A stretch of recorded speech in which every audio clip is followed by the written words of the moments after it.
24th, 2021 meeting of the Nicollet County Board of Commissioners. We'll start with the flag pledge. Commissioner Reynolds.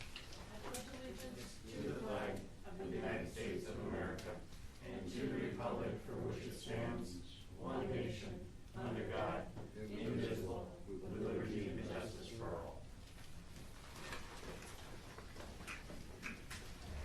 I'll remind folks to silence your cell phones. I was going to move items in the agenda. We don't need to do that now. It's fine. We're just going to keep the agenda as is. So we'll turn now to the consent agenda, and I'll invite a motion to approve the consent agenda. Second. Kemp moves, Lipke seconds approval of the consent agenda. All in favor, please say aye. Aye. Opposed? The consent agenda is adopted unanimously. We will now turn to public appearances. If anyone is here for... Did I miss an item? We didn't approve the agenda. Oh, thank you. Move approval of the agenda. Sorry, I skipped right down to that. Second. All in favor of approving the agenda? Aye. Aye. Opposed? Thank you. Thank you. Yep, the agenda is approved. We'll turn to public appearances. Is anyone here to make a public appearance this morning? Not seeing anybody, we will... Oh, I'm sorry, sir. Please. We got a couple of things, if I may address you folks. Yes, sir. Please feel free to sit down. You can introduce yourself, and we appreciate you have your mask on this morning, but you can remove it. That way it's probably easier for you, and it's also easier for the recording. Cedric Thom is my name. I live in Nicollet County, of course. I got a letter from Property Services saying I'll give you a little background. When I was adolescents, we used to play a game called telephone. And so, I don't know if you know how it goes when you whisper. That's why I'm here, because I want everybody to hear what's going on, not from one end to the other. Okay, with that being said, I got a letter from Property Services, and it said that I was not compliant with my property, which I rent land out to end users is a end user would be NSP, which is I have a solar company. I have solar panels on my property, and so I was told that I was non-compliant. And so I went through the hoops, jumped through all the things, and said that I had to mow underneath these solar panels. Well, I called up the company, and they said okay. Well, they were reluctant to do it. Anyway, they did it. So I guess my main thought of this whole thing is that one phone call would have taken care of the whole thing. What happened is that John Lupke and Megan Cordell, assistant attorney, they all got letters saying that I was not compliant. I think I don't go along with that whole thought, because it just doesn't, why couldn't just one person call me up and say, well, let's take care of business, and then, then I would have followed through and that type of stuff. So anyway, that's one of my thoughts on that. So. I don't want to cut you off. I didn't know if you had something you wanted to add. No, I just was thinking, Well, I guess, yeah. Now, So where I was going with the whole thing is that I think we could have done a little better on that. Sure. Well, thank you for sharing your thoughts on that. What I'll suggest is Ms. Landcamer, who's here, is the county administrator, and She doesn't do that anymore. So Ms. Landcamer can speak with you or be in touch with you. We certainly understand the suggestion you're making in terms of a phone call before a letter.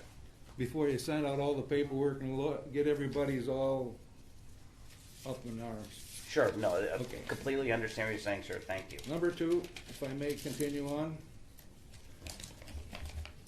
This has to do with that solar panel stuff too. Mm-hmm. So my taxable market value,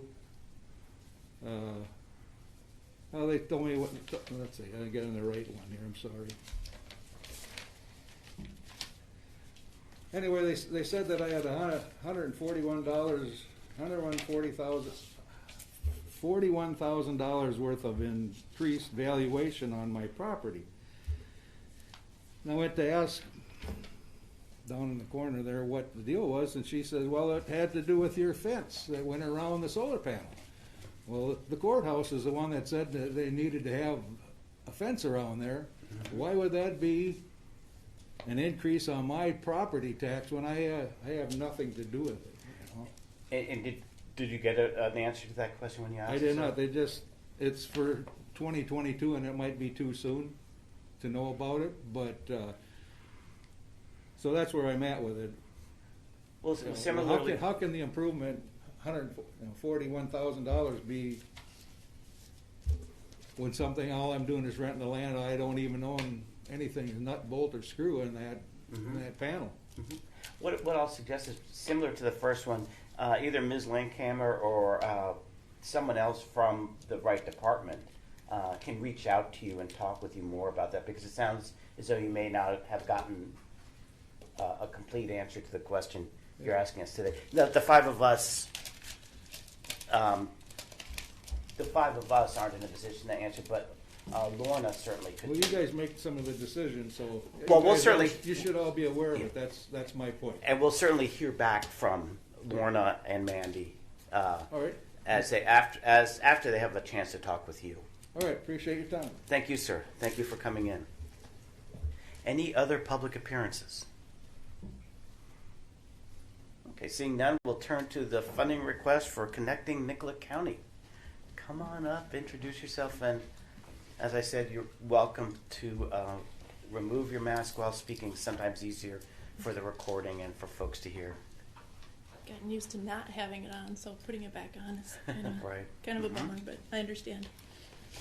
All right, I think that I had sent to Abby our request for the Connecting Nicollet County program, and we have come before you previous years with the request. We're requesting the same dollar amount, the $10,500, for our program year of 2021, and that will complete in 2022. It's a 9-month session that starts in September here.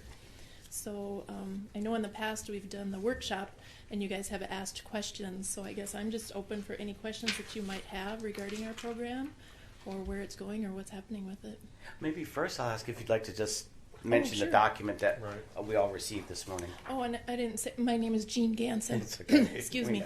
And I am on the board for Connecting Nicollet County. So this was just a program, kind of like a little flyer or whatever, that we used to send to some of our businesses that have sent participants to the program previously, just to give them a heads up on what the program's about, the dates and the times, the locations, and the themes of each of the education sessions that are within the monthly program. So I just thought maybe that would be interesting for you guys to see, and certainly invite you to participate in any of the monthly sessions if you're able to join in on the group. You would certainly be welcome to participate with them. So I do believe you've had commissioners in the past, and I know that we're certainly open to being supportive in that way. Yeah.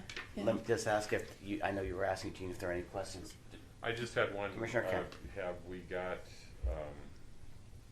in the pandemic times, are we going to have to deviate, or you're prepared to deviate, or thought about that already? We have thought about that, and in our request, I had talked a little bit about that. We kind of took the year off last year, realizing everything that was going on. The U of M is at this point going forward with the training. We do have a meeting with them on Thursday, so I'm kind of anxious to see what they have to say, if with any recent developments, if they are looking at a potential shift in how the program runs. And we certainly want to be careful and conscientious with the people that we tour with in the afternoon of our sessions, to make sure that we're following their guidelines and don't want to impose any additional stress on anything that they might have in their workplace regarding COVID. So we were able to complete our 2-year ago session virtually. So if it does come down to that, we could potentially have our monthly sessions virtually. Kind of it brings, and as you guys are aware too, virtually it brings a different spin on meetings. Sometimes you kind of lose some of that contact, but it's doable. And if they're able to do that, and we have some participants that are willing to participate this year, we'd like to run the program that way. So we'll see what plays out for us, I guess. I'd move I didn't see any. Other members, any questions? Ms. Landcamer, I'm going to turn to you for a moment. You might just want to give all the board just a sense of where we are in the budget process for 2022. Mr. Chair, members of the board, yesterday we completed the individual department head meetings with the department heads as far as going over their budgets. We have an upcoming full budget workshop planned for September 2nd. That is pending on some additional information that we are planning to receive on Wednesday afternoon. But we are moving forward. I think we have an idea of where we're at. We have a really good conversations with the department heads, and I think we have a sense of where we're going to be moving at. But really, Wednesday will be the kind of the factor as far as when we proceed through on September 2nd for the full budget workshop. For members, that's where the insurance committee meeting tomorrow to find out what the rates will be for insurance. Ms. Lankin, were you anticipating a motion on this item? Mr. Chair, there is not a motion required for this. Right. Oh, right. Right. Sorry.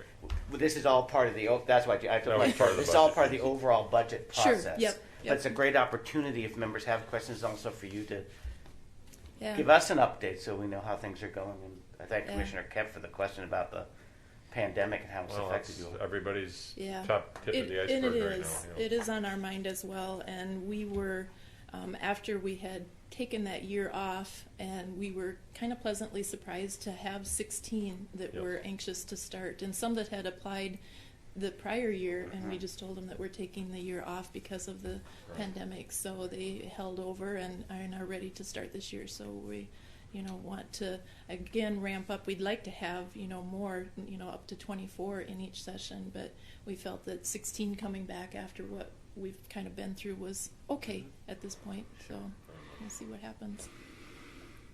Other members, any questions or comments? Well, Mr. Chair, I was just going to ask about, the number, and thank you for being here and your supporting and putting Connecting Nicollet County together. I think it's a terrific program. It's worked for giving so many people in our county a better feel for what Nicollet County is all about, and we thank you for your efforts. And 16 is is a number that is good for you, at least going forward. Yep. So. At this point, we felt happy with that number. Considering everything that's happened in the past year and a half or so, we thought that was a good number. So, and we'll work to increase those numbers and reach out to more businesses within our community, and keep going forward with it so we can get back up to those totals. Thank you, and thank you, Mr. Chair. Thank you. Yep. Well, thank you so much. you It's bet. coming in the rain this morning, and we're all familiar with the work you all do. And like I said, the budget process is quickly upon us here. Sure. So this will certainly be information that will be valuable going forward. Well, and we appreciate your support. You guys have been a long-standing supporter of our program, not only monetarily, but you send participants to the program each year too. So that's very helpful. So we appreciate that. So. Thank you. Well, thank you for all you're doing. Thank you so much. Thank you. Thank you. Ms. Sassenberg, we're going to turn to Health and Human Services and a grant application. And would you just make sure the green light's on there? It is. It is. Thank you. Good morning, Mr. Chair, members of the board. My first agenda item is a request for Health and Human Services to apply for and fiscally manage a grant in the amount of $120,000. This is funding that was awarded to Minnesota from the CDC, intended to establish, train, and sustain local public health workforce to support COVID-19 prevention, preparedness, response, and recovery initiatives.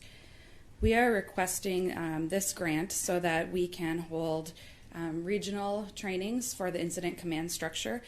This would be with the goal of strengthening the entire region's capacity to serve in any type of natural disaster or emergency situation. This would include both county entities as well as healthcare, long-term care, EMS, and others. So this would be used to work with the South Central Healthcare Coalition, who would help us in organizing venue, trainer, all of that type of thing to try to lessen the burden that we would have in fiscally managing those funds.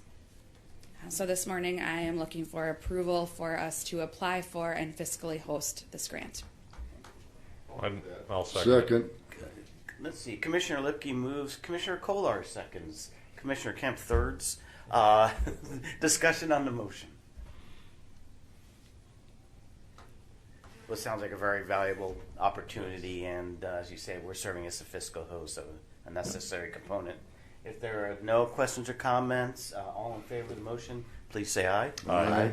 All opposed? Motion is unanimously approved. COVID-19 update, I believe. Yes. So I have an update this morning on our case information as well as our vaccine. Nicollet County, as of last Thursday, was at 3,435 total cases. Between August 12th and August 19th, we had an increase of 49 cases. At the end of last week, we had 58 current active cases. There is no trend that we're seeing for age range or exposure, any of that. It has changed very quickly every week. We did have 3 new hospitalizations this last week and 4 the week before, as well as 1 death that occurred this week. With the hospital and ICU admissions being above the caution threshold in our region, those increasing hospitalizations are of great concern. In terms of vaccine, our public health team continues to offer the vaccine clinics from 12 to 2 Monday through Friday in the St. Peter Health and Human Services building. The week of August 9th through the 13th, we had 49 walk-ins during that time, and the 16th through the 20th, we had 31 walk-ins. So we've now provided a total of 8,544 vaccines. For J&J, this does continue to be the most popular vaccine for us. Many individuals are saying that they can't locate it anywhere else, so that's our largest number. And our public health team is offering J&J at a South Central College clinic on the 26th from 2 to 4 p.m. In terms of our Pfizer vaccine, the majority of our walk-ins are ages 12 to 17 and attend Nicollet County school districts. I'm sure many of you heard that Pfizer was granted full FDA approval for those age 16 and over yesterday, so we're really hoping that that helps increase the participation in the clinics this week. In looking at the first couple of weeks of August, we were able to pull some statistics on our participants. We had 27% were under the age of 18, 30% identified with a race other than white, 44% had no insurance or Medicaid, and 68% were Nicollet County residents. And many of those who were not were from neighboring counties who had children in our school districts. At this time, we're planning for our clinics to continue through the end of August. We have received some outreach from community members who qualify for the 3rd dose that's available at this time. Right now, we are asking people to work with their medical providers so that they're able to have a more thorough consultation. The Advisory Council on Immunization Practices meets in the next few weeks to determine guidance for the general public regarding the booster dose that people can receive after 8 months of their initial vaccine series completion. So we're hoping at that time we'll receive more information on what our role will be in that process and can provide an update at that time. Mr. Chair? Commissioner Kolars. Cassie, thank you for your report. So, are you suggesting that if you received your vaccine in April, I need to talk to my North Mankato clinic and bring my card in to say this was my 2nd vaccine, or will they have that information? So right now, it's only those who qualify with immunocompromised conditions who can come in and get their 3rd dose. And so we are asking them to work with their healthcare providers. Healthcare providers, could utilize the card, but they can also look up the vaccine doses in the registry. So my name would appear on a registry if I wanted to go in October or begin the process. Correct, if you would fall into that category. If I fall into that category. Yes. Thank you. And then in the next few weeks, we'll have a better idea of guidelines and how things will work for those who will be looking for their 3rd dose and don't fit that category right now. Commissioner Lipke. Some employers are requiring vaccinations now. And can you require your social service customers, people that get assistance, can they be required to get vaccinated? The clients, no, we would not have any authority to require that. That would have to come from the federal, or? Are you asking about employees or clients that we serve? Clients. yeah, I don't think there would be any ability to mandate clients unless it became a nationwide mandate for everybody. That was a question. Mhm. Thank you. Other questions? Oh, and are you seeing an uptick because of the employee requirements? Hard to tell. I think a lot of our J&J participation really has to do with employers. That is generally people who are concerned with the Delta variant or people who are getting vaccinated due to employee requirements. Thank you. I was just going to share that those that had early vaccinations are already getting letters from some of their healthcare providers. So you may be getting one in the mail, and we've been seeing that. I've had quite a few citizens in North Mankato that have had that. So just so you know, yeah. That's good feedback. I think it's really a good Yeah. plan for people to work with their providers at this time when it's to do with specific conditions. And that's the point we probably want to reiterate again and again. What I keep calling the booster, call your doctor. Right, Right. at this time. It was 8 months after the second shot? Yes, for the general public. Right. And that we expect those specific guidelines to come in the next few weeks. And they haven't all out yet. Mr. Chair, to use a football metaphor, unfortunately, this country and the state spiked the football before we crossed the line and declared victory before victory was achieved. And so here we are wearing masks, and here we are needing to vaccinate and vaccinate and vaccinate. And it's putting enormous pressure on healthcare workers, on doctors, on hospitals everywhere. Is there anything, I know we just approved a grant application a moment ago. Is there anything else the board could be doing to support you and your team as we go forward? I can't think of anything additional at this time. We've appreciated the support that we've had up until this point. Well, thank you as always, and thank your whole team. I'll let you get back to work. Thank you very much. Thank you. Thanks, Mandy. I'm sorry. We're going to turn to Nikola Conservation Club. Beer and wine liquor license application. Ms. Cook, good morning. Good morning, Mr. Chair and members of the board. We have received an application for a beer and wine license for the Nicollet Conservation Club. This license has already been approved by the Nicollet Township as well as the county attorney and county sheriff. Just a little background on this is that typically a lot of our liquor or our licenses were 3-2 beer licenses, and you may or may not know, but that's kind of going by the wayside, so it's a little bit difficult to get a 3-2. So some of our establishments may be applying for this beer and wine license. It isn't a full liquor license. It's in between. It's a strong beer and wine. And so this is the first one of these that we've done. What happens now if the county board does approve, it does go to the state for final approval and inspection of the property. It's a little more detailed than the regular 3-2 license. So if I would be asking the board to approve the license so that we can send that on to the state for final approval.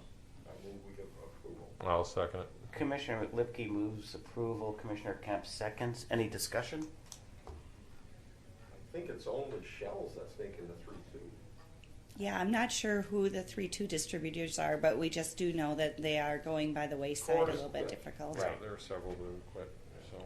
Coors was the last one before Shells really. Right. Necessary evil.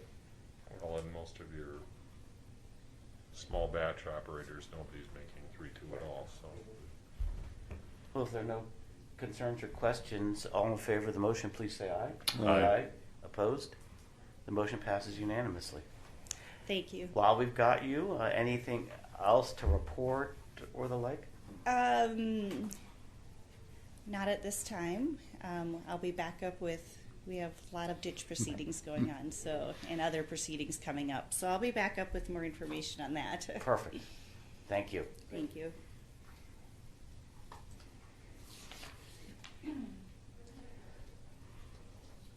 County Attorney, and if you want this remain there, that's fine. Thank you, Mr. Chair. Mr. Chair and members of the board, you have before you an amended policy against discrimination and harassment based upon protected class. I'm asking the board to consider adopting the amended policy and directing that it be incorporated into the existing employee handbook, and then also work with human resources and the administrator about providing information to employees about the change in the policy. To summarize the policy that's included in the packet, it adds additional protected class status of familial status and activity in a local human rights commission to the protected classes. It aligns the reporting procedures with the current county structure, and it also states the prohibited conduct more succinctly than in the current policy. So I'd ask for any questions and then ask the board to consider adopting it. Thank you, Mr. Chair. I'll ask members first if you have any questions for the county attorney on the policy. And this isn't the first time we've had it. Correct. It was before us. presented at the workshop, and there's no changes to the document that was presented at the workshop. And this was also reviewed or prepared by an outside firm as well? Correct. By our employment council, correct. Chair? Commissioner Lipke. As a former law enforcement officer, did you find it tough stuff?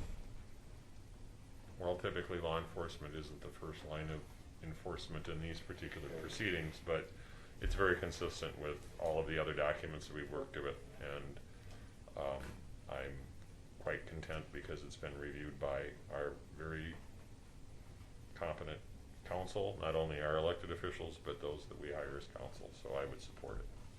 I'll second. Okay, we have a motion and a Apparently I second. made a motion there somehow. I think. Okay, I'll Would you make the like to motion, please, All may I? right. Okay. All right. Cap moves, Lipke seconds, adoption of this policy. Any discussion? Again, recognizing we've had discussion in the past on this item. Right. All in favor of the motion, please say aye. Aye. Aye. Opposed? The motion is adopted unanimously. Thank you, Mr. Chair. Ms. County Attorney, anything else while we've got you here? Just to provide an update, this week is our backpack distribution, filling and distribution day. We are at almost 700 children that have signed up, which is our largest number that we've ever served. Normally, in the past, our largest number served is 550. Our employees participated also in a drive to provide school supplies, and we should be having final totals on those donations, and they were very giving in their donations. So thank you for your support of this effort, and we look forward to getting those backpacks out and distributed. Thank you. Thank you for your leadership on this project. I'm taking the pie for the team. And taking a pie. What flavor pie was it? It was a Ready Whip 3-can pie. That's what it was. And Lorna has very good aim in her throwing of pies. So I'll just check. Does anyone have a question for our county attorney? Lana's basketball skills from 40 years ago come There you in go. handy, don't they? yes, she did well. Members of the board, on behalf of Commissioner Drano and myself, we just want to report that we've reached agreement with Ms. Landkammer on an agreement for the county administrator position. I would thank all those who participated in this process, and on behalf of the board, congratulate and thank Ms. Landkammer for accepting the position and for helping us move forward. Ms. Landkammer, did you have anything you wanted to report on other items?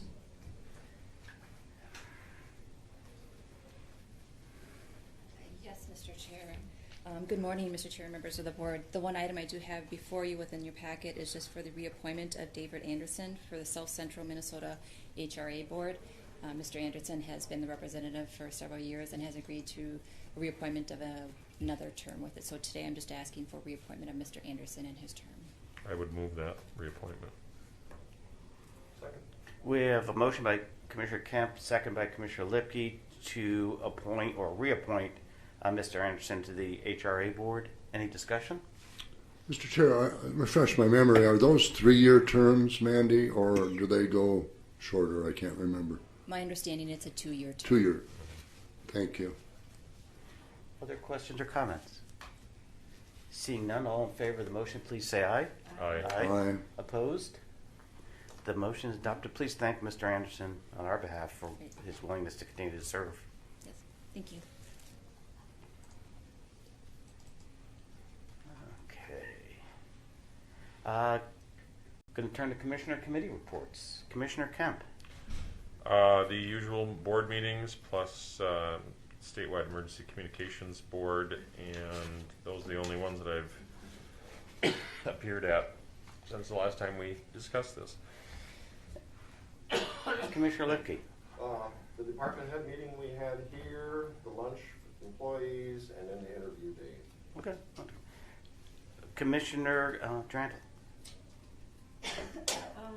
We had HR director selection finalized, Region 9 board meeting, board workshop, employee recognition, Tri-County Solid Waste, the administrator interviews, and a lot of budget workshops. Yes, thank you. You've been, as always, going above and beyond. So thank you so much. And Region 9, anything of note there? No, Okay. no, it's just a All right. normal organizational meeting. And I'm going to circle back to Commissioner Drantle, or not Drantle, Commissioner Kemp on statewide emergency management. I wanted to give you opportunity. Is there anything to share from that? Well, right now the biggest issue before us is the FCC is reviewing how some states are using the dollars that were earmarked specifically for the PSAPs and a few other things. And there's some conflict because the FCC is doing a reevaluation of all the states because some states have not been tagging the dollars and it's been going into general fund. So the FCC is promulgating some rules that may require reimbursement, which has got all sorts of organizations quite upset. But it appears that the FCC believes that they didn't play by all the rules, so we're trying to resolve that. We went through a pretty intensive audit within the Finance Committee on who I serve. But the other thing that's happening in long-term reality is the funding mechanisms that were in place to pay for the subscriber units, i.e. radios, not there anymore. So we're trying to devise some different plans and different options about what that's going to look like, which may include service fees, which no one likes hearing and wasn't being promised, but we're trying to understand where that's going to go and what that's going to look like, because all of that equipment that we bought that just seems like yesterday is now getting to be 20 years old. Wow. And so we may have to find a way to fund some of those things, or certainly for our sheriff and our public works and all of those things, but also we need to be able to talk to all of our other services. So we're working on that, and that's where we are, but right now it's boiling down to money. Well, thank you for Thank that. you. And, before I turn to Commissioner Kohlers, Commissioner Lippy, I didn't get a chance to ask you just maybe for a farming report. We've got a good deal of rain today, but how are things looking in the county? Well, I only had 2 tenths at 7 o'clock this morning, Okay. but we had 6 tenths the other day. The agronomist I talked to said that the soybeans could take advantage of it yet. Corn is probably getting to the point where it's not going to get better, but Okay. I'm thinking it'll help it from getting worse and lighter and low test weight and stuff. Anything will help the lawns and gardens and everything else. Sure. Even the tillage this fall. Gets Right. too dry, it's really abrasive. Thank you. Commissioner Kohlers. Thank you, Mr. Chair, fellow commissioners. Along with the other meetings that have been mentioned, attended the RETA meeting with other commissioners, the presentation of the farm families at the fair, our Minnesota Valley Action Council, the workshop, special meeting for the administrator, and our Greater Mankato Growth and TDS meetings. And to echo what the chair said, I think the appointment of Ms. Landkammer as our next administrator is an important moment in the history of Nicollet County. We've often talked about the number of female department heads in Nicollet County, and it's grown by another. And so that leadership, we look forward to it And thank you, Mandy, for accepting, and looking forward to making your life interesting, I guess, in the future, but putting you in a place where you can succeed. Thank you, Commissioner Sure, Coolidge. I was also at the farm family thing at the fairgrounds. Yes, I think we all were able to go, and we're grateful. The fair was a nice experience. Seemed busy, yeah. No pie in your face there, right? No, we, Mr. Chair, we did have a booth there where we did provide some information on fraud, scams, and just general crime victims information. And a lot of people stopped by and gave the wheel a spin, and it was a really fun and rewarding opportunity. We had children stop and really want to be quizzed and come back just to play. So thank you. You had a busy booth. We did have a busy booth, and it was fun to get out and see everyone and chat with everyone again. Mm-hmm. Great. We also, I neglected to mention, the week before were the Night to Unite and the National Night Out events, and we were out with law enforcement and communities providing information there as well. I think we had representatives at all the different events. There were 5 or 6 different locations throughout the county, and so we split up and tried to provide information at all of those. Terrific. So thank you to our communities for organizing those and giving people an opportunity to get out and know their neighborhood. Thank you. Great, thank you. Meetings and conferences, I know that we all received an email about the Regional Economic Development Alliance on the 18th at Gustavus starting at 5:30. We also have the AMC meeting coming up. Ms. Lewis, I think we're in the process of taking care of those who wanted to register and those who wanted to stay in bunk beds. Is there anything in addition on AMC? No, everyone that wants to attend is registered and rooms are being handled. We're joking because the room that was available at one point was a room with multiple bunk beds. Any other meetings or conferences? Only other thing coming up will be the annual meeting, which is in December. So The AMC annual meeting? AMC annual, which I think is In the suburbs, isn't it? yeah, it's back out at the old Radisson Right. on the strip, I think. Mm-hmm. I think They that's like right. that spot because it's one of the few spaces where we can get everybody in the same building. So.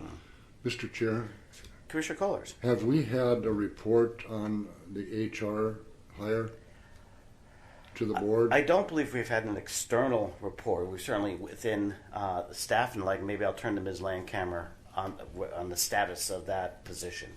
Yes, I can definitely provide some additional information with that. I do want to note that we did receive some additional information regarding the RETA annual meeting, and it is September 14th at 5:30 with okay. it. So it is a Tuesday night, potentially with it. Just so if you're planning to attend, that's a Tuesday night up at Gustavus. In regard to the Human Resources Director, an offer was made to Christy Larson. She has accepted, and she will begin her duties on September 20th. Larson. There was an earlier typo that was fixed. It is Larson. Larson with it. And so we're very excited for Christy to become part of our team. She's reached out with several questions, and so we're very excited and looking forward to that transition also. You know, Mr. Chair, we had 12, 13 candidates. It came down to 2, and it was 2 good candidates. And the Personnel Committee, along with Cassie was there and a couple other folks, determined to make the offer to this individual who we believe will do a great job when she gets here. Terrific. Well, thank you again to both of you, Commissioner Trammell, Commissioner Kohlers. You've had a busy season, and I would argue a successful season in terms of hiring in these key positions. So thank you. Thank you. A motion to approve per diems and expenses. So moved. Kemp moves. Lipke seconds. Any discussion? Seeing none, all in favor, please say aye. Aye. Opposed? The motion carries unanimously. I just want to make sure if there's anyone else any department head or other who wish to share any reports. Seeing none, I'll invite a motion to adjourn the Board of Commissioners. Kemp moves. Second. Kolar seconds. All in favor, please say aye. Aye. Aye. All opposed? The Board of Commissioners meeting is adjourned. We are not going to start the Drainage Authority meeting till 10 o'clock. So we've got a bit of a break here. Okay, I'm going to call to order the August 24th, 2021 Drainage Authority meeting, Nicollet County, to order. We have an agenda before us. I'll invite a motion to approve the agenda. Kent moves, Lipke seconds, approval of the agenda. All in favor, please say aye. Aye. Opposed? The motion passes unanimously. We'll turn to the consent agenda. I invite a motion to approve the consent agenda. Commissioner Kent moves. Commissioner Lipke seconds, approval of the consent agenda. All in favor, please say aye. Aye. All opposed? The motion passes unanimously. Ms. Coba, we're going to turn to the next items to you. First, the final public hearing for redeterminations on 6 ditches. Ms. Coba. Correct. So today we are having the final hearing on 6 ditches that have been ordered for redetermination. Those ditches are County Ditch 4A, County Ditch 13A, County Ditch 29A, County Ditch 33A, County Ditch 48A, and 51A. The notice for this meeting was mailed on August 5th. Ms. Coba, maybe should we start with one ditch at a time? Do we need to do that and Yep. I open a hearing? What I will do is I will do the general information so we don't have to repeat it every time, and then we'll go to one ditch at a time. For these meetings, the notice was mailed on August 5th, 2021, and it was also posted on August 5th, 2021. It's published for 3 weeks in our county newspaper for August 5th, 12th, and 19th. These meetings also, there was 2 informational meetings. Just to refresh your memory, by law, we only need 1 final hearing, but our viewers also do 2 additional informational meetings, 1 at the beginning of the process and 1 once they get their spreadsheets so they can talk about their particular parcels. So in hopes that when we get to this meeting, everything is correct on the redetermination. Those meetings were held in February of 2020 and November of 2020. Just an also reminder that because of COVID and that we weren't having public hearings in person, I thought it's a good idea that we do these in person. So we've delayed the final hearing until now, once we've been able to do these in person. So there was a little delay in the process, but those meetings were held, and all the spreadsheets were sent out again prior to this meeting. From here, I will have you, Mark Behrens, our lead viewer, is here, and he'll present each ditch one at a time and then allowing for public comment. Perfect. Thank you very much. Thank you. Mr. Behrens, if you would join us. And if you'd introduce yourself, and then we'll start with the first ditch. Sure. Good morning. I'm Mark Behrens. I'm one of the viewers that worked on these ditches along with Bob Hansen and Kendall Langseth. I've handed out some maps and some other information there for you to look at. We've got a map that shows all the 6 different ditches that we're talking about here today to give you some picture as to where they're at.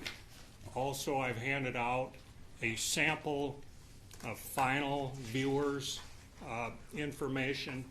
That is, you probably haven't seen that before. That is what we give to the counties, we give to Jackie when we're completed here.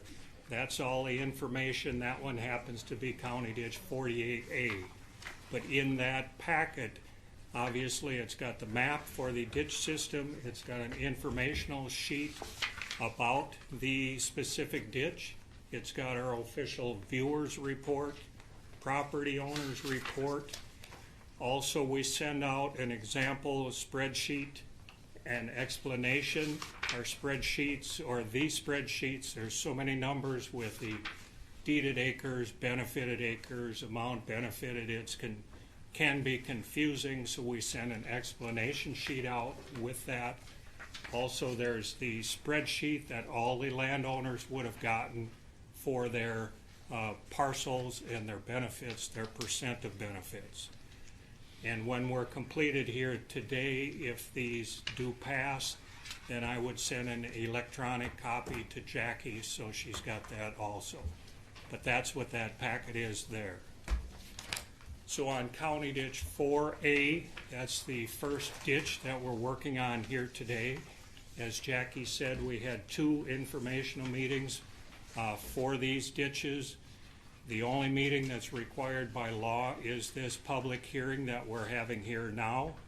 We do these, do viewing all over southern Minnesota. We've come up with the informational meetings for landowners to let them know what we're doing, how we do it, why we do it, look at the watershed borders, make sure they're comfortable with where the engineer has drawn the watershed line.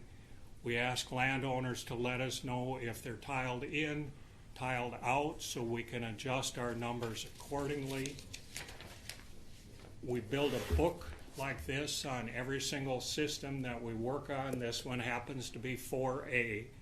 So all the landowners' information is in here. It talks about their acres, their soil types, their locations, if they've tiled in, tiled out. So all the information was sent to landowners with our email, with our mailing address, so that if they've got any concerns, all our phone numbers are on there. If they've got any concerns, the information is there if they want to visit with us. But on County Ditch 4A that we're talking about here, on the first system, 4A was established in 1981. It replaced County Ditch 4 that was established about 1885. That's one of the oldest ones that we've worked on. On this ditch system, there's about 5,900 acres of farmland and building sites, 545 acres within the city of Nicollet, 256 acres of state, county, and township roads. So there's just short of 6,800 acres in this ditch system. It hasn't been looked at or redetermined. I shouldn't say looked at, but it hasn't been redetermined since 1981. This system is all county open ditch. There's about 2.8 miles of county open ditch on this system. As you know, on a redetermination of benefits, by ditch law, there has to be a one-rod grass strip established along the shoulder of the open ditch.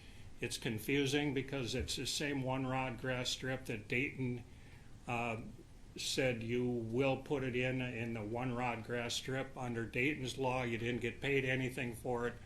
Under a law from 1977 on ditch law, when there's a redetermination of benefits done, you do get paid for that one-rod grass strip at basically going land rate. That's what we did here on this ditch system on 4A. The way we came up with the benefit values, Nicollet County has basically a value per CER. We use that value of $92. Look at the township CER average ratings. Long story short, we use $6,560 an acre for that one-rod grass strip payment. There's 8.6 acres that needs to be acquired along this ditch system, so there's $56,000 worth of grass strip easement that needs to be acquired. When the easement goes through a building site or trees and it's not farmland, the easement still has to be established, but we pay that at 10% of land value. We had 0.78 acres that was through trees or a building site paid at that 10% value, so there's $500 worth of easement there. As you know, also, most all the counties we work in have a 100-foot construction easement. That's 100 feet from the center of the open ditch and out each way. We subtract the actual open ditch. Somebody was paid for that when the ditch was established. We subtract the one-rod grass strip that is being paid now. So what we're talking about is at 50 or 60 feet that are outside the one-rod grass strip. That's basically, with more and more absentee landowners, that's more important if there's a big FEMA event and the county just has to get out there and do some work. They have the right to be outside that one-rod grass strip. That's paid at 5% of land value. If they do any cleaning or anything on the ditch and can't get all the spoils in the one-rod grass strip, they can spread it outside that in that 50 or 60 feet. Obviously, they wouldn't do that if there's a crop out there.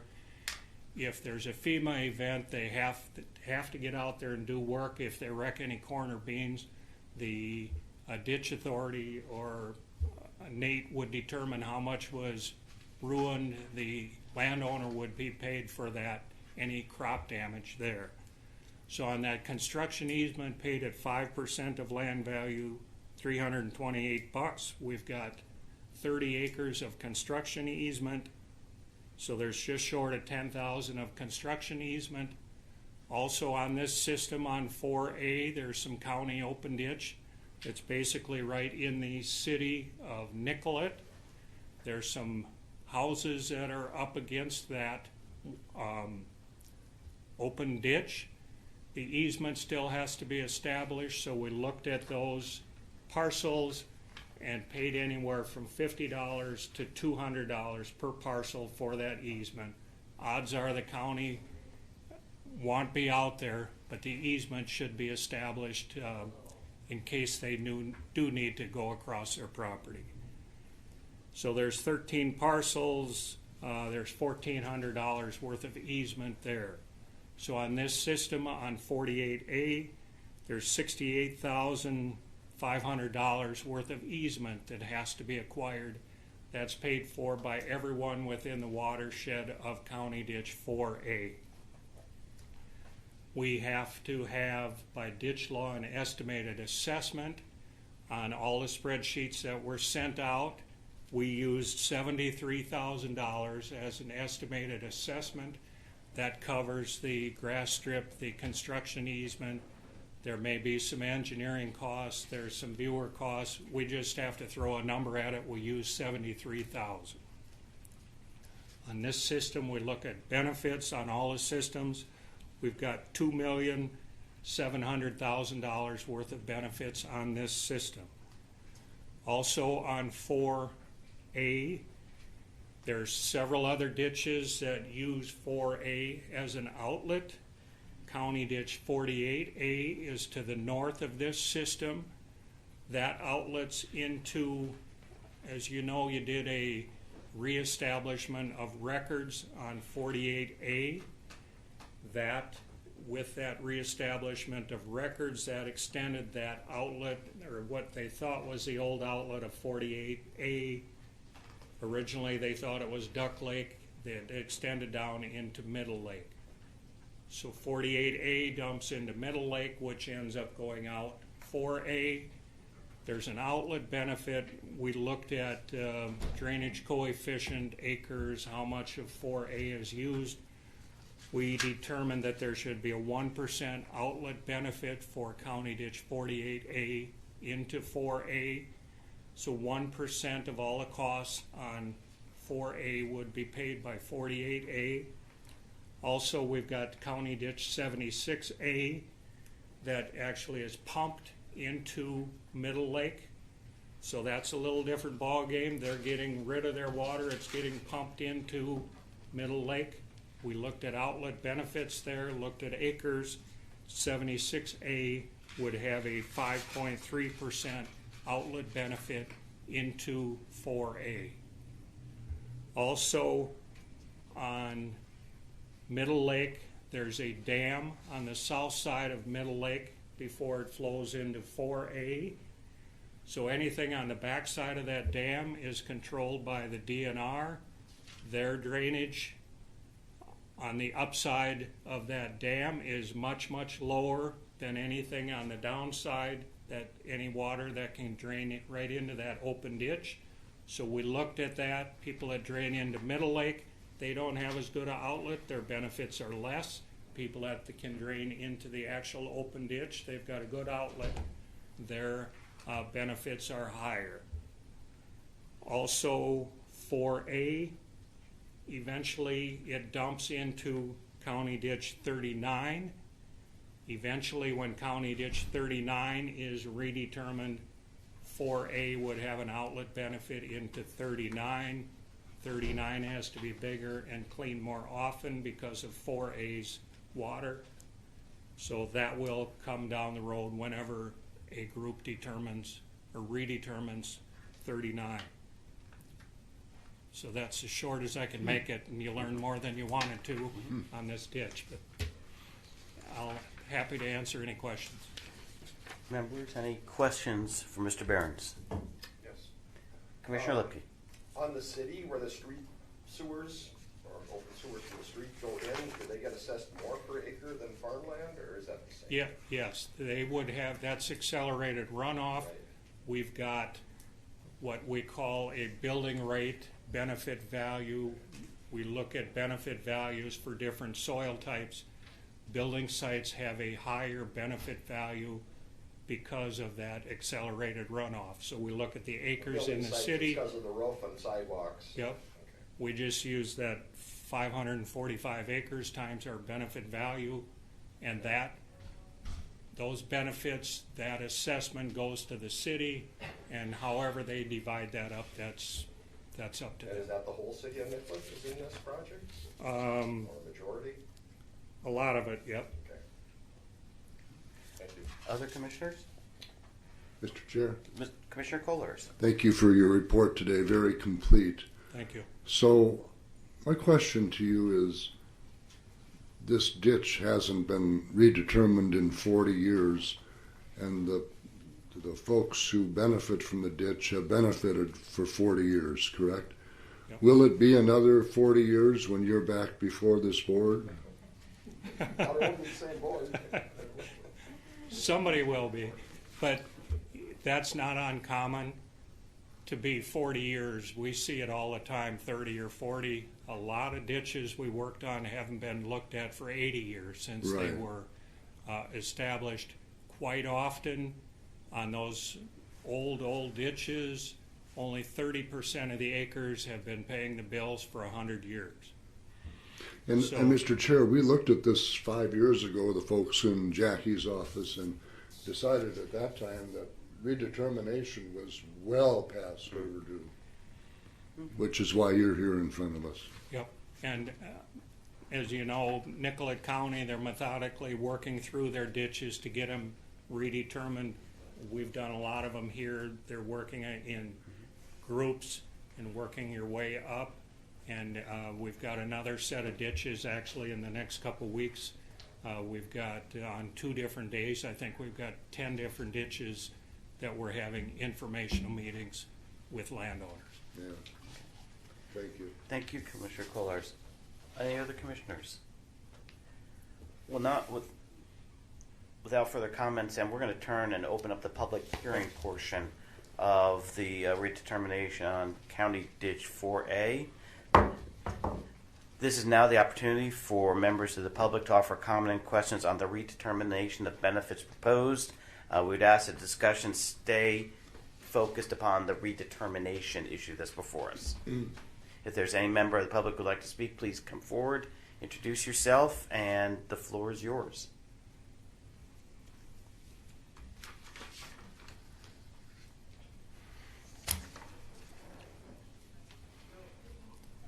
My name is Robert Freitag.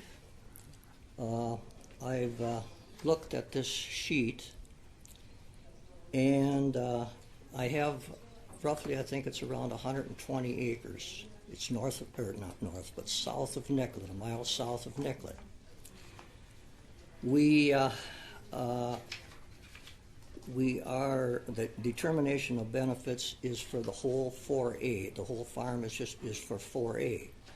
Now I have a question. Now you said in, what was it, 1980, I think it was, when this was redetermined or whatever? It was 1981 that Ditch 4A was established. All right. It's got to be when this happened. They had 3 members. I remember 2 of them. One member that was a viewer was Franta, was the last name, and the other guy was Henry Van Oland. Okay, I came to this meeting in front of you people, just like today, and we were supposed to pay, I think it was $15,000 when that ditch was taken care of. So I went and I came in here and I said, I want to know why we are paying for this when we are tiled into ditch number 39. So they went to work. Mr. Van Nolen told me I didn't know what I was talking about. So I met him the next day, and I took him out there, and I showed him where the tile was. There's a 10-inch tile that goes into ditch 39, and I showed him. So he went to work, and he got a little smart, and I got a little smart back, but that's beside the point. What happened is he had to go in front of the board, be you fellas, and he had to have that changed. And it was dropped from $15,000 to $1,200. So my question is this: how come this was taken care of back in the 80s?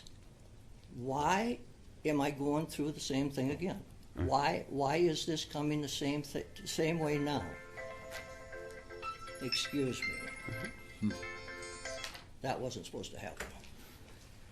But I'd like to know why now they tell me that they know nothing about this. This was taken care of.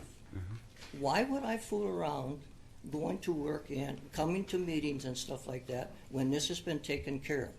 Yet I called up Mr. Bruins, I think was the man they talked to at the time. And he says to me, he says, "You must be a good talker." I said, "Not really." I said, "Right is right and wrong is wrong." And so it's all on record. So why is this now completely different again? I don't understand. And they had these meetings, okay? Now I'm 77 years old. I do not go to work and go out to meetings and stuff like that. I've got this because it has to be today, but I do it otherwise too. I have not been out. I don't go to those kind of meetings. It's been taken care of. Why do I have to go to work and fool around with it now? My next question is, you go to work and you say, I haven't been paying for 39, okay, but I'm tiled into 39. Are you going to go to work and are you going to nail me for 39 too? And Mr. Freitag, just so you understand the process, we're taking careful notes of what you're saying. None of us know the answer to that, but we do expect that there will be a response to your questions after we close the public hearing part. For the public hearing part, we listen to what you're saying. We're taking careful notes. I expect a response will be coming today. Mr. Chair, are we asking the speakers to give us their address too? It's P.O. Box 264, Nicollet, Minnesota. And my telephone number is 507-317-9505. And I think, Mr. Barron, someone knows the location we're talking about. Yes, he did. Yes. Because I talked to him, and right. he explained what the deal is. I understand your part, but you have to understand my part. I've got I don't want to be nasty or anything like that, but I've got a legitimate bitch as far as I'm concerned. What I'm hearing, Mr. Freitag, is two questions. One is the situation was addressed in 1981 in terms of the tiling and ditch 39, and now you're back here 40 years later. And the second question I'm hearing is, or the second point I'm hearing is, you don't want to be assessed both for 4A and then find out you're also going to get a second billing on 39. For 39 right. too. And so I think answers to both of those points should be forthcoming. One other thing I'd like to bring up, if it's okay. It's your time, sir. The state took 40 acres away from our farm. And here a number of years ago, I think it's 4 or 5, 4A was assessed a certain amount of money for a tree I think they had to remove. Yeah. And I came down and I talked to a gal. They did it the second year too. They did it 2 years in a row. And I overpaid the first year, and I finally went to work and I got a hold of somebody that listened to me. And I said, you haven't taken the land off that the state has taken. I said, you haven't taken that off. I said, I'm not paying for the state's land too, and stuff. So they went to work and reimbursed me. So the next year, they did the same thing again. And then I got a little testy, as you probably understand. And I told the woman that, and she got nasty. And finally I said, go look at your damn papers, because I said, I'm pretty sure you'll find it in there. And she came back and she apologized. So I don't even know now. Is this all off? Have they taken the land from the state that the state owns? Is that taken off? And so that's a third question now, which is perfectly legitimate for you to ask.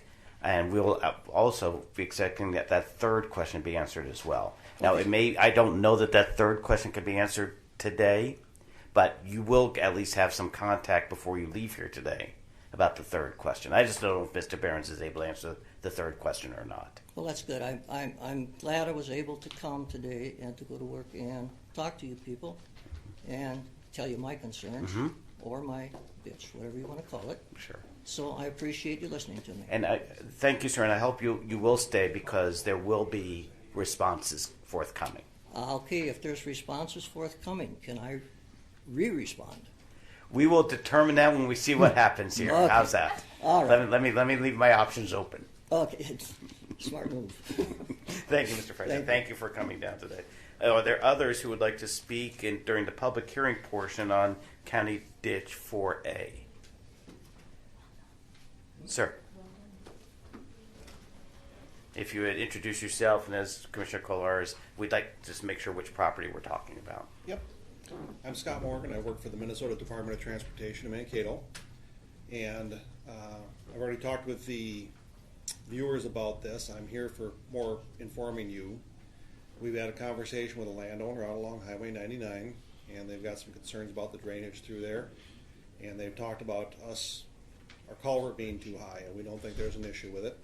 It's adjacent to an old railroad grade through there, and there's a land that railroad grade, I believe, forms the boundary between County Ditch 4A and 46A. Okay.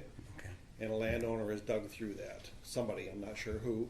It wasn't the Department of Transportation. We had nothing to do with it. I've communicated with this landowner if he wants to change the drainage. The Department of Transportation doesn't have a dog in this fight. But I've said to do that, to go through the highway, you're going to have to work through both county ditches to make sure you get the approval. You'll have to take care of the permitting with the DNR and the watershed agencies, whoever else you need to do.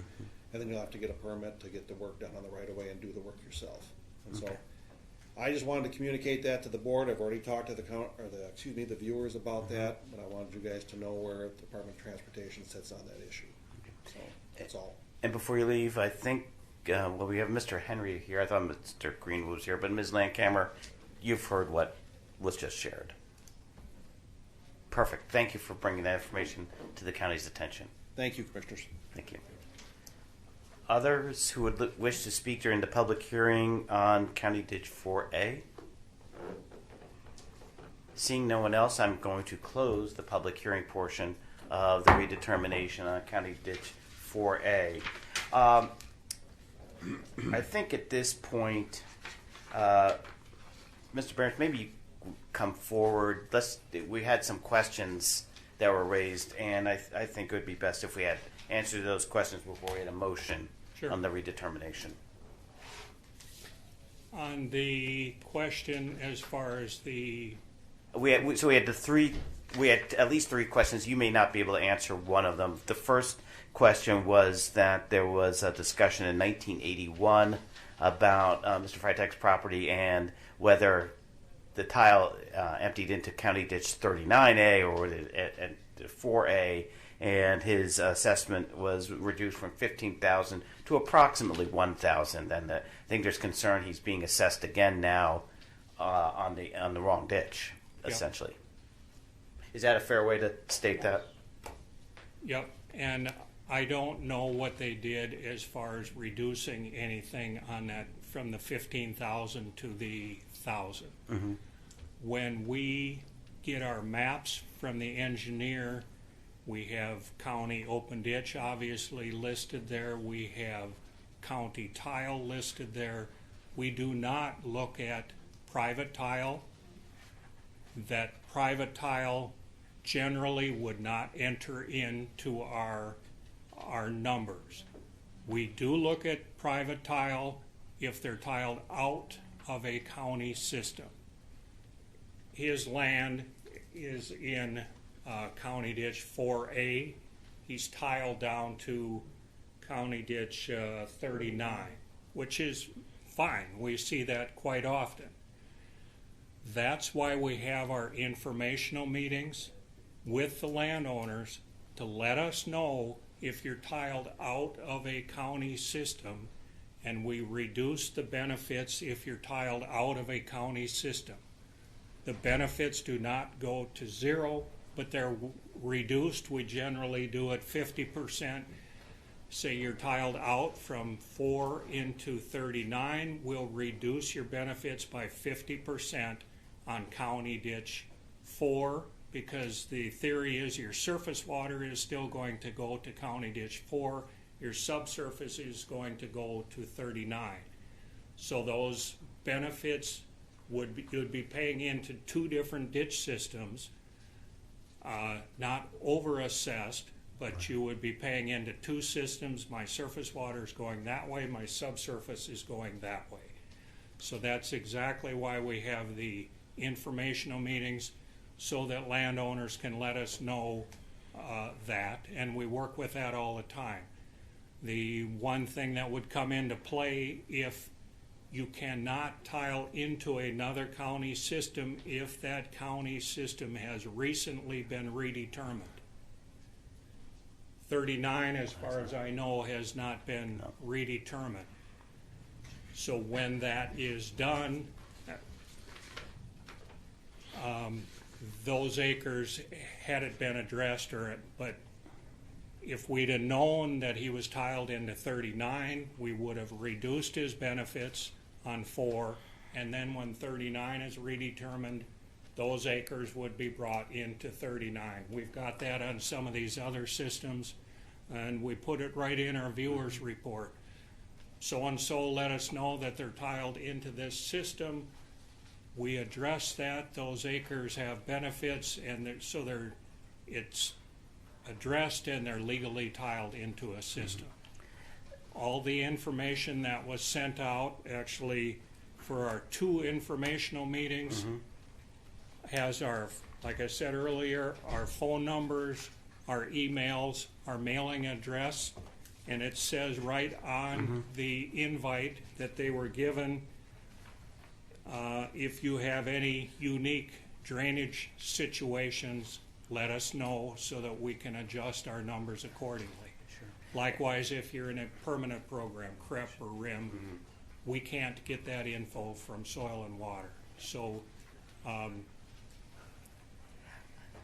what I may, if we could do at this point, I'm going to ask commissioners if they have questions. We understand how you've explained the process. On this issue, does anyone have a question for Mr. Behrens? Commissioner Kemp.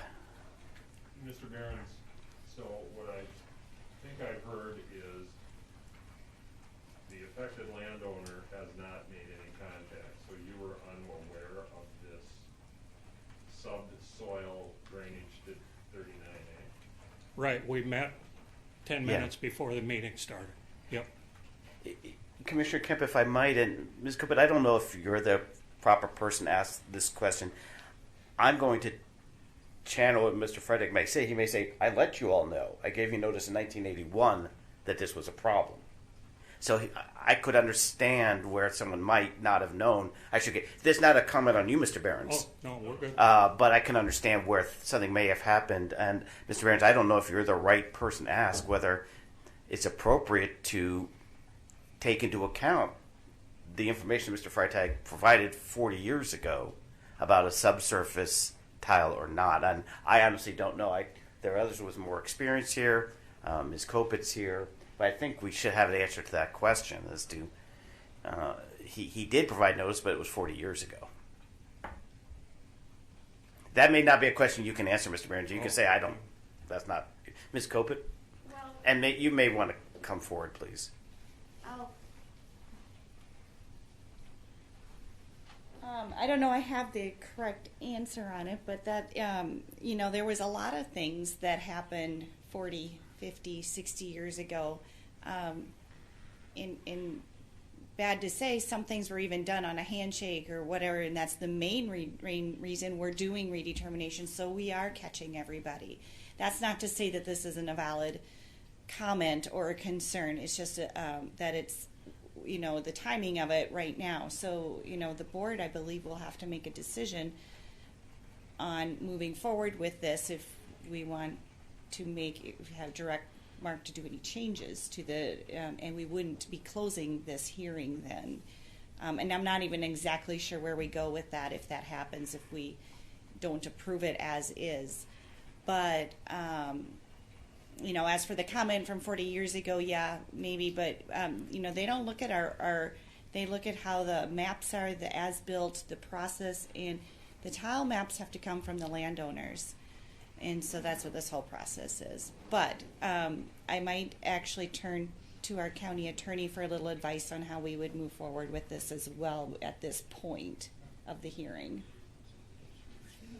Mr. Chair, I think that if there is a question about the accuracy of the reports based upon this information, the board can make a decision to continue this hearing to allow for that to be investigated and set another date, even continuing the public hearing to allow that to occur. Thank you. If I could ask a question, I'm not sure who would go to. At the end of the day, when 39 is redetermined and this redetermination is done, would Mr. Freitag pay more money if this is not correct, or would he pay the same amount? It's just a matter of which ditch it goes to? Right. I don't know if he'd pay more or less. I mean, we're catching the benefits up to where they are now, and depending on how it was, I'm not sure the difference is. My only question too is when we change one person's, it changes other people's benefits as well. So if new reports have to be, depending on the amount of the change, if new reports have to be sent out or not, is something we'd want to consider as well. Okay. Certainly in the interest of transparency, if there is a significant change to give notice to. I don't know that we would, because we're continuing the hearing as part of this, I don't know that we need to republish, etc. However, I think in the interest of transparency, sending that out to the landowners that are impacted would be my recommendation to the board. Okay. Mr. Chair. Commissioner Lipke. I think the gentleman's concern is he gets put into this ditch, and then when they come along the other ditch, they say, well, this is the one that you're really tiling into, and he might end up paying more than 100% of what he should. Mr. Behrens, if I could ask you a question to come forward in response to Commissioner Lipke.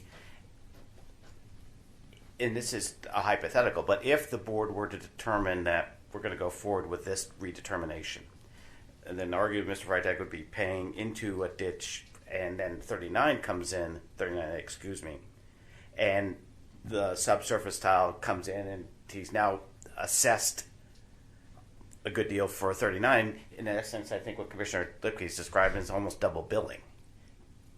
Is there a process to ensure double billing doesn't occur? If you leave 4 as it is now, he would be paying, assuming he's in 4, he would pay his normal rate into 4. When 39 is done, if he says, I've got 100 acres tiled down to 39, we would bring those 100 acres into 39 at a 50% rate. So yes, he would be over-assessed if you leave this as it is and then do 39. If you redetermine 39 and don't have his acres included in there, technically he's illegally tiled into 39. So the other people's, if we did changes on his benefits, everybody else's benefits would not change whatsoever, but their percent of total benefits would change minutely. We have done it. We had this happen one other time where the board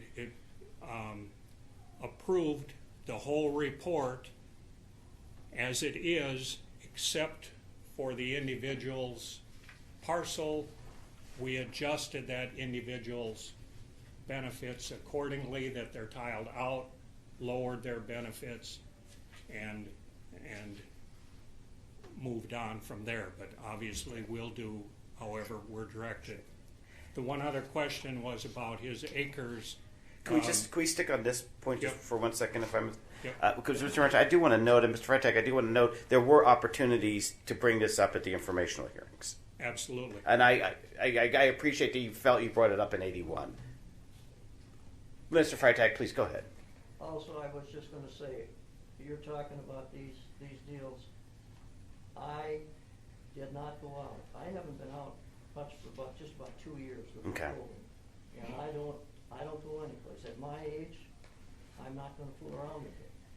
So I'm not going to go to work, and I'm not going to go to a meeting. Yeah. It's just not going to happen. And Mr. Freitag, I'm only going to accept Mr. Freitag at this moment. We had the public hearing. I'm his sister. I own the land. Okay. Please introduce yourself. Go ahead. If you would introduce yourself, please. I'm Gail Brunke. Okay, thank you. The only thing I want to say is they keep talking about these informational meetings, which were not, that it's not a legal thing. They didn't have to do them. Sure. So we are in our legal rights to bring it up today. Yeah, absolutely. I'm not denying that. So I think why we're all taking this conversation seriously, and not just saying no. That I say thank you. Yes, thank you. Commissioners, questions or comments before we get to the... I think I'd like to keep those two separate. Is that okay? Yep. On this issue, well, maybe let's do the acres, because then it's going to determine whether we go forward on the determination or not. So let's turn to the acreage question. He asked about the acres and whether or not the state 14 was taken out of his acres. Yes, it was. He is only has benefits on his farmland, not the freeway. All those acres were listed on what was sent to you as far as your benefited acres and deeded acres. So that information you were That they are off. Yes. Okay. The state's is off. Yes. Okay. We use the Beacon website, and there were 2 years when I had trouble with that. Okay. But we're okay then. On the second question, we can set aside. Yeah. I'm okay with that. Okay. And members, I think the third question was about the tree. Was it the tree removal? There was a third item. Well, let's just focus on the 4A redetermination. Members, open to your comments or thoughts on how we should proceed. I need some. Commissioner Kemp.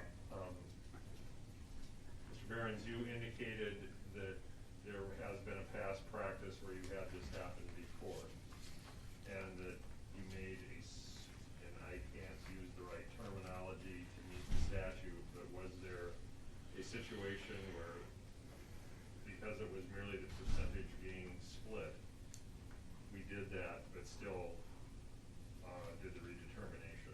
The only thing that changed was the percentage of that particular landowner. Did I hear that correctly, or am I? Yes, that's what we had done in one other county. Everybody else's numbers as they got them and received them stay the same. We reduced the benefits for the individual that came forward at the public hearing. And that was because part of it, in that same situation. We're talking about now, is subsoil was going one direction, surface water was going the other way. Yes. And that would be fixable under this set of circumstances, Madam County Attorney. Mr. Chair, I would look to Mr. Behrens to identify the significance of the modification. That's not something that I would have those numbers for. So if it's a minor adjustment, there would be some value of just doing it all today except for his. It meant cleaner to wait and do it all at once so that there isn't any question or concern doing it a second.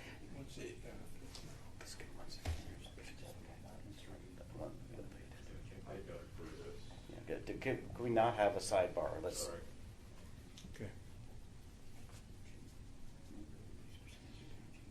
You know, Mr. Mr. Chair, I'm inferring that perhaps there's some communication that needs to happen between the Yes. viewers of looking at multiple documents. There might be value Yeah. of. I would like to, in essence, table this for a moment. Can I do that and then move to the next ditch? That's what I was going to Or suggest. Or actually, we may break. need to take a recess because I think the the parties who would otherwise speak Yes. were going to be. So I'm going to call a recess of this process. Would 15 minutes be more than enough, or do you need? That's plenty. Let's do a recess until 11 o'clock, members, and allow folks. Mr. Freitag, if we're going to allow folks to figure out a path to go forward. So we will recess till 11 o'clock. We've returned from recess, focusing on County Ditch 4A. This will be an opportunity to have some discussion, and I'll turn to you. Thank you, Mr. Chair. Yes, during the recess, we visited on some of we spoke about the issue that was just brought to our attention. And in light of that, I would like to continue this hearing until September 28th. That's the second meeting in September, to give us some time to do a little research on and make sure that we get this information, get it in, all done quickly or correctly, not necessarily quickly. So my recommendation would be to recess this and continue this until September 28th at 10 o'clock, and we will renotice that. And if new reports need to be sent out to landowners, we will also as well do that. Okay. So your recommendation is to continue this meeting until September 28th. Is there a motion to that effect? Kemp will move. I think you do. I think we have to move it to. Second. Kemp moves. Lipke seconds. County Attorney, anything to add to that? And then I might have missed it, but then we'll repost. And we will repost the public meeting. Yes. Thank you. If there's no discussion, all in favor, please say aye. Aye. Aye. Opposed? The motion carries unanimously on County Ditch 4A and continuing the meeting. All right. And we'll continue on to the next one, which is 13A. Wonderful. Thank you. Mr. Behrens. All right, thank you. I won't repeat everything we talked about as far as the meetings and such we've had. I'll just talk about Reader's Digest version here on 13A. 13A was established in 1955 and replaced County Ditch 13. That was established in 1905. There's about 7,700 acres in this ditch system. You will have a map and the info sheet in front of you there. This ditch hasn't been redetermined since 1955. This system has both county open ditch and county tile. There's about 1,900 feet of county tile that range from 10 to 16 inches. There's a lot of open ditch on this system. There's about 14 miles of county open ditch. On this system, again, as we talked, there's a lot of grass strip that has to be established. The rate was $6,504 per acre on this system, looking at township CER ratings. There's 51.2 acres of grass strip at cropland rate that will have to be acquired. There's 333,000 of grass strip there. There's about 0.41 acres of what we call pasture ground that will have to be established. We have three rates for that easement. If it's cropland, it is at 100% rate. If it is in pasture, generally pasture is marginal ground. They've got it in pasture for a reason. That's paid at 50% rate. And we've got the third rate, that's through building sites or trees, that's at 10%.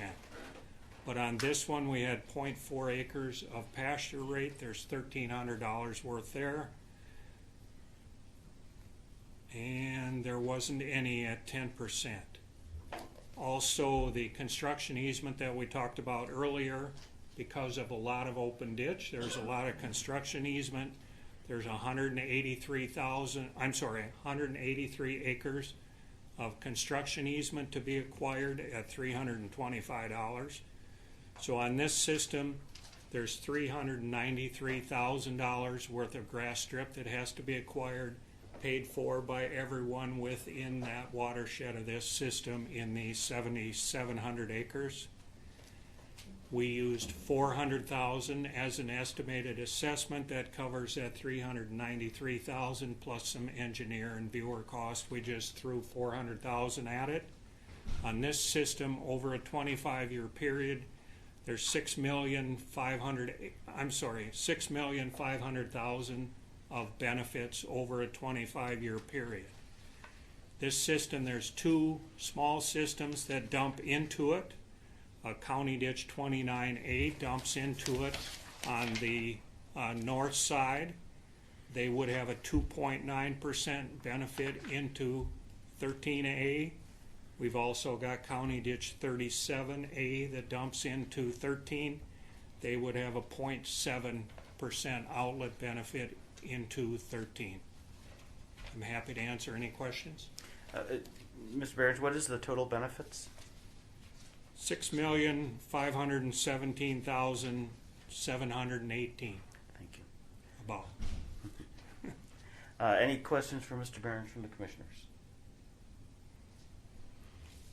Seeing none at this time, we will open the public hearing for comment and question on redetermination of benefits proposed for County Ditch 13A.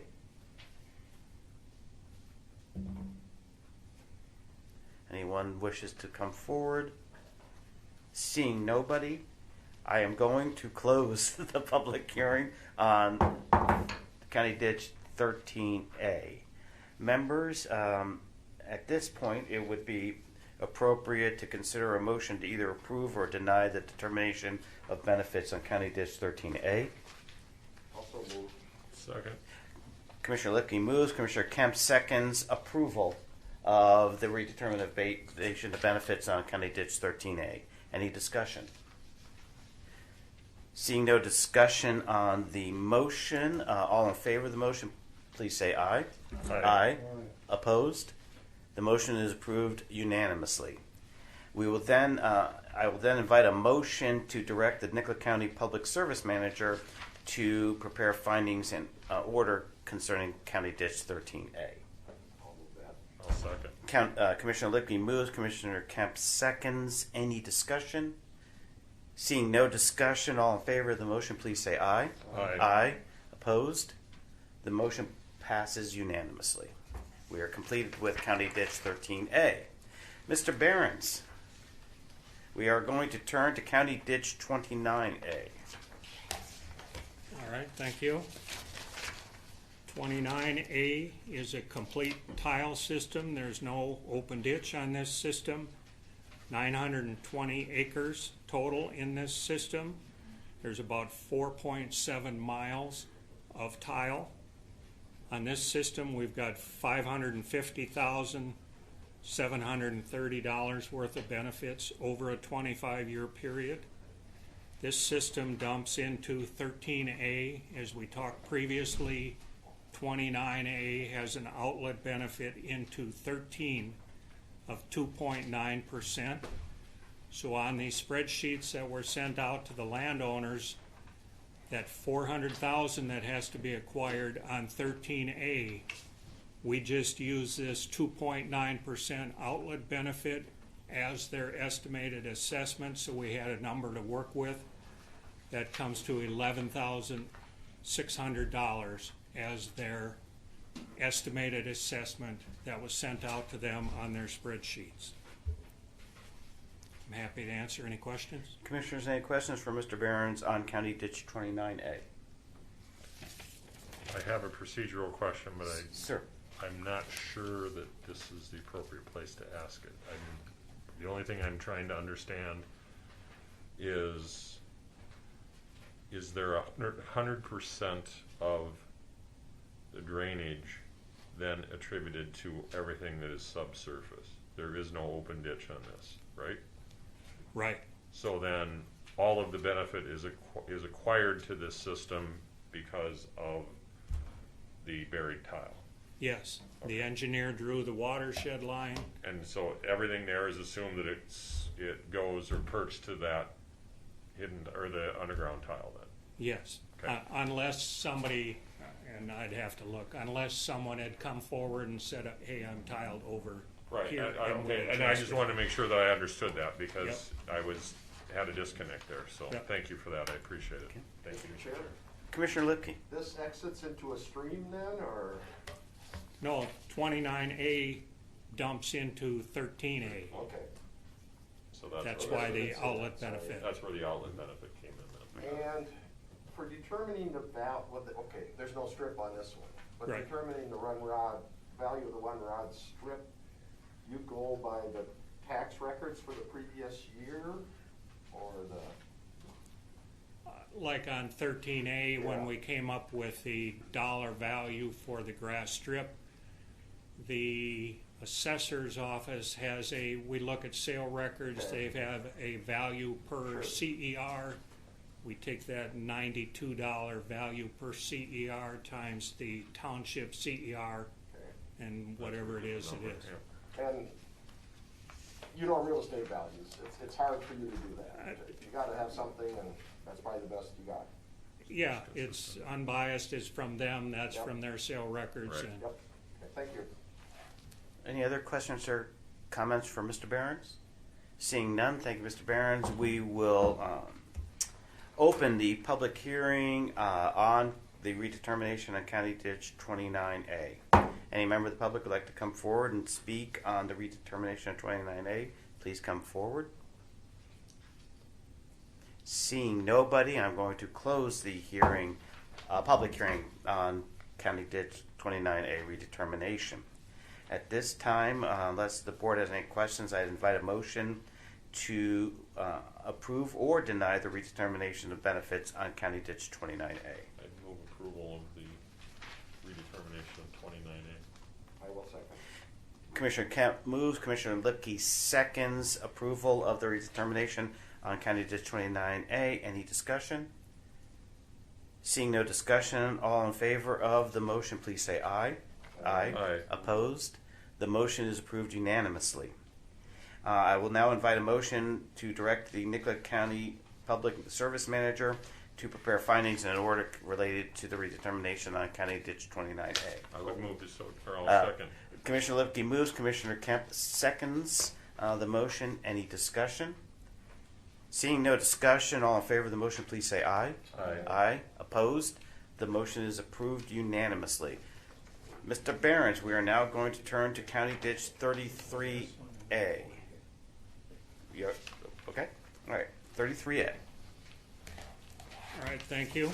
On 33A, this is a complete open ditch system. There's no county tile on it. There's 1,147 acres within this system.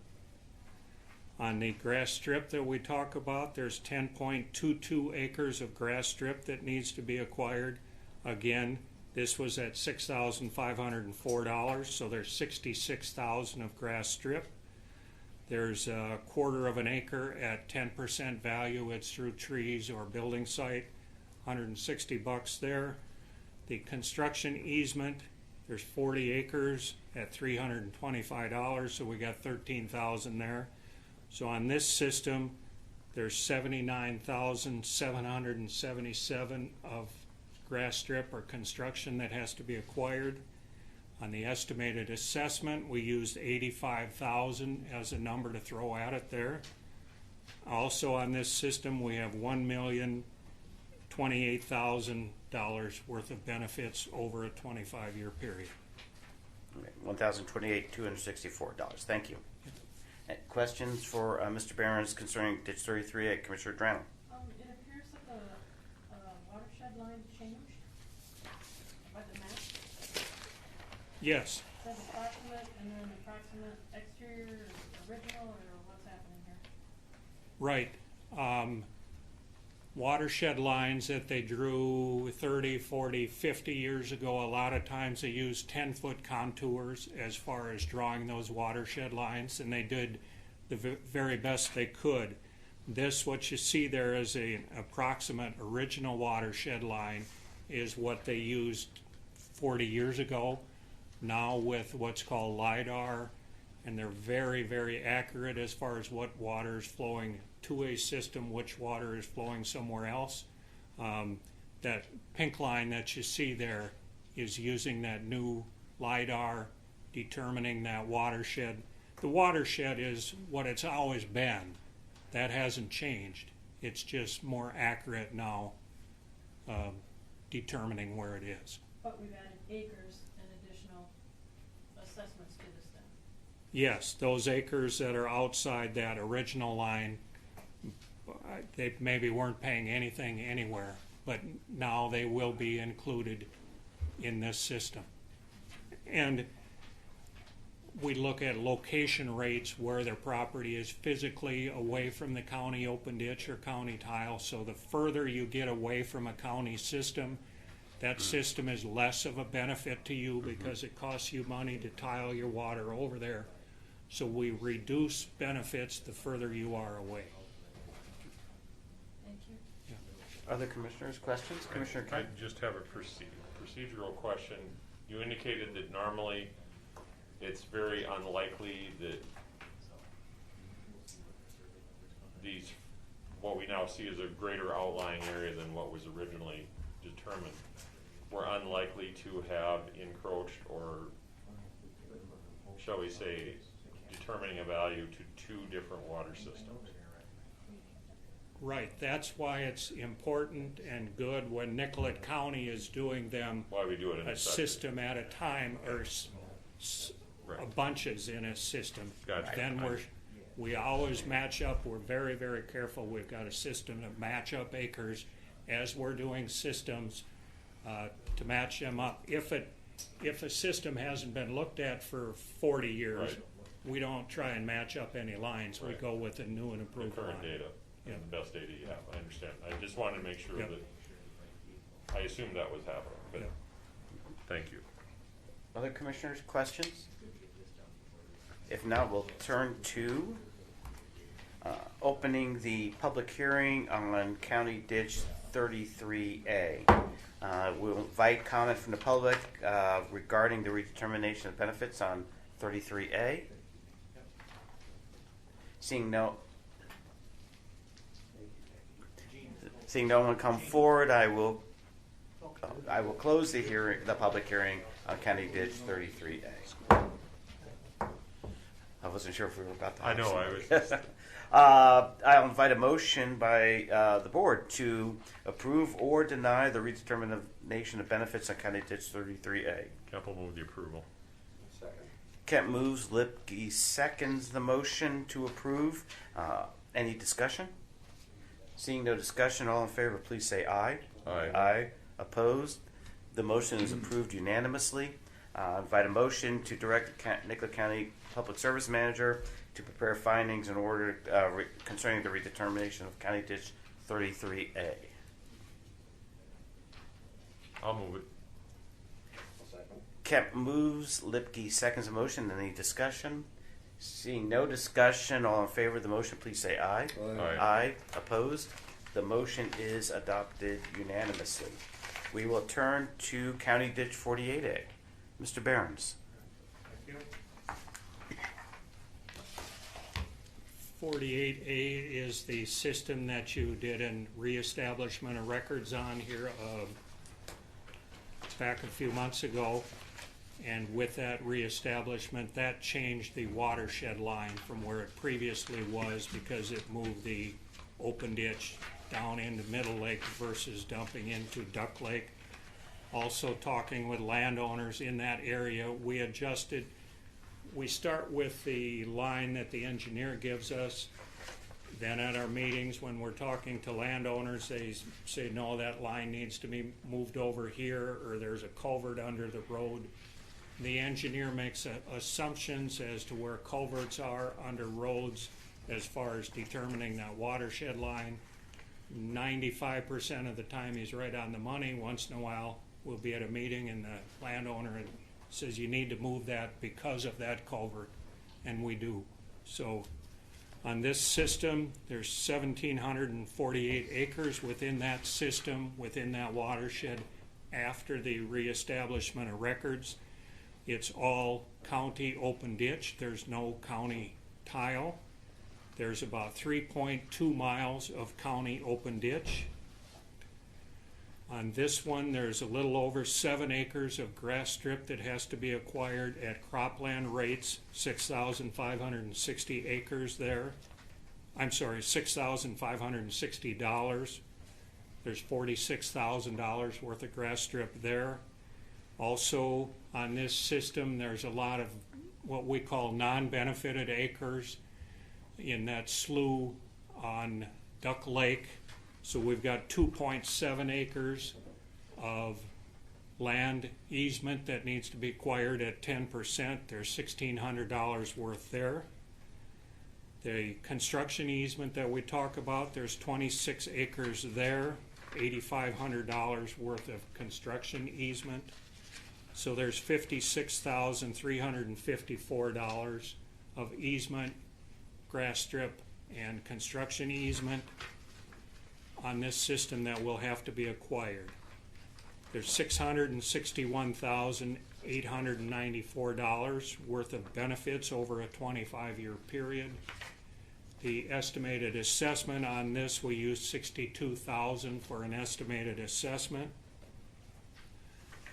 And County Ditch 48 will have an outlet benefit into County Ditch 4A, as we talked earlier. Their water works its way through 4A, but it's not a good outlet because of that dam that's on the south end of Middle Lake. So we used 1% as the outlet benefit for 48 into 4A. We used acres and a lot of things that come into play to get to that 1%. On this system, Fort Road is there. On this system, anything south of Fort Road basically goes into Duck Lake or Middle Lake. It's not a good outlet for anybody on the south side of that road. So we look at drainage coefficients and we reduce the benefits greatly on everything that's south of Fort Road because they don't have a good system to outlet into it. They get rid of their water, it's into the lake, but it's not a good outlet. Landowners that are north of Fort Road, most of them can go right into the open ditch and have a fairly decent outlet. Some of them we adjusted accordingly because it gets flat there at the bottom, and we take into account, we look at it, we visit with landowners and adjust our numbers according to what we learn from them. So, any questions? And Mr. Burns, I apologize, I may have missed it if you stated the total benefits. $661,894 of benefits. Thank you. Yep. Commissioners, any questions for Mr. Behrens on 48A? Not this time. Thank you. Members, we will open the public hearing for comment and questions on the redetermination of benefits on County Ditch 48A. Not seeing anyone come forward for the public hearing, I will close the public hearing and invite a motion to approve or deny the proposed redetermination of benefits on County Ditch 48A. I'll move to approve. I'll second. Commissioner Lipke moves, Commissioner Kemp seconds the motion. Any discussion? Seeing no discussion, all in favor of the motion to approve the redetermination of benefits on County Ditch 48A, please say aye. Aye. Aye. Opposed? The motion is approved unanimously. I will now invite a motion to direct the Nicollet County Public Service Manager to prepare findings in an order regarding the redetermination of benefits on County Ditch 48A. I'll second. Commissioner Lipke moves, Commissioner Kemp seconds. Any discussion? Seeing no discussion, all in favor of the motion, please say aye. Aye. Aye. Opposed? The motion is approved unanimously. We will turn to County Ditch 51A. All right, thank you. County Ditch 51A was established in 1973. It replaced all of County Ditch 51. That one was established in 1910. This is a complete tile system. There's no county open ditch on this. There's 845 acres within the watershed of 51A. There's about 2.5 miles of tile. They range in size from 8 inches to 24 inches. On this system, over a 25-year period, we've got $436,138 of benefits. And the estimated assessment on the spreadsheets that were sent to landowners, we used $4,000 as an estimated assessment, cover some viewing costs and engineer costs. Thank you, Mr. Behrens. Any questions for Mr. Behrens on the redetermination 51A? Seeing none, we will turn and open the public hearing on the redetermination of benefits on County Ditch 51A. Invite any member of the public to come forward to offer comments or questions regarding this redetermination. Seeing none, I will close the public hearing on the redetermination of benefits on County Ditch 51A and invite a motion to approve or deny the proposed redetermination. I move approval of the redetermination of 51A. I will second that. Commissioner Kemp moves, Commissioner Lipke seconds the motion to approve the redetermination of benefits on County Ditch 51A. Any discussion? Seeing no discussion, all in favor of the motion, please say aye. Aye. Opposed? The motion is approved unanimously. I invite a motion to direct the Nicollet County Public Services Manager to prepare findings and order regarding the redetermination of benefits on County Ditch 51A. I will move that. Second. Commissioner Lipke moves, Commissioner Kemp seconds. Any discussion? Seeing no discussion, all in favor of the motion, please say aye. Aye. Aye. Opposed? The motion is approved unanimously. Ms. Govett, anything you additional? I think we're going to set some new dates. Yep. So we do have a couple other ditch agenda, quick agenda items. First agenda item is I'd like to set a public hearing date for County Ditch 32A for a clean out. This will be a larger clean out. And I would like to set that date for September 14th at 10 o'clock. That's the next hearing.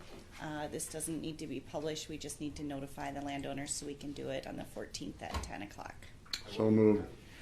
Commissioner Kohlers moves. Commissioner Lipke seconds. Any discussion? Seeing none, all in favor of the motion, please say aye. Aye. Aye. Opposed? Motion passes unanimously. And secondly, I have another public hearing for County Ditch 86A. This is for the improvement project, and this is for the financing, and the board needs to approve the terms of the assessment on this. I'd like to have that as well on the 14th at 10:30. I'll move it. Commissioner Kemp moves. Commissioner Drano seconds the motion. Any discussion? Commissioner Lipke. But I have a question from landowners on 86A. Yep. Since now it's a November 15th payment date, is there a possibility they could pay like half of it by November 15th and the rest like January 2nd or 3rd? Get it into the next tax year? Well, the board hasn't approved anything yet. So if in fact, it's hypothetical, but if in fact anything after the 15th would have interest on it, so they could certainly pay it, but it would have interest. So just the minimal interest for that one and a half Exactly. months. Yep. Okay. If in fact there was a situation like that. I mean, if they wanted to do that and not go to the 20 years or 10 Absolutely. years. Okay. Yep. Thanks. Mm-hmm. Did we vote on this motion? No. Okay. All, any other discussion or questions? Seeing none, all in favor of the motion, please say aye. Aye. Aye. Opposed? The motion passes unanimously. That's all I have. That's all you I have? think it was enough. Yeah. I'm sorry. I apologize. I invite a motion to adjourn the Drainage Authority meeting. Second. Commissioner Lipke moves. Commissioner Kemp seconds. All in favor, please say aye. Aye. Opposed? The motion carries unanimously. The meeting is adjourned.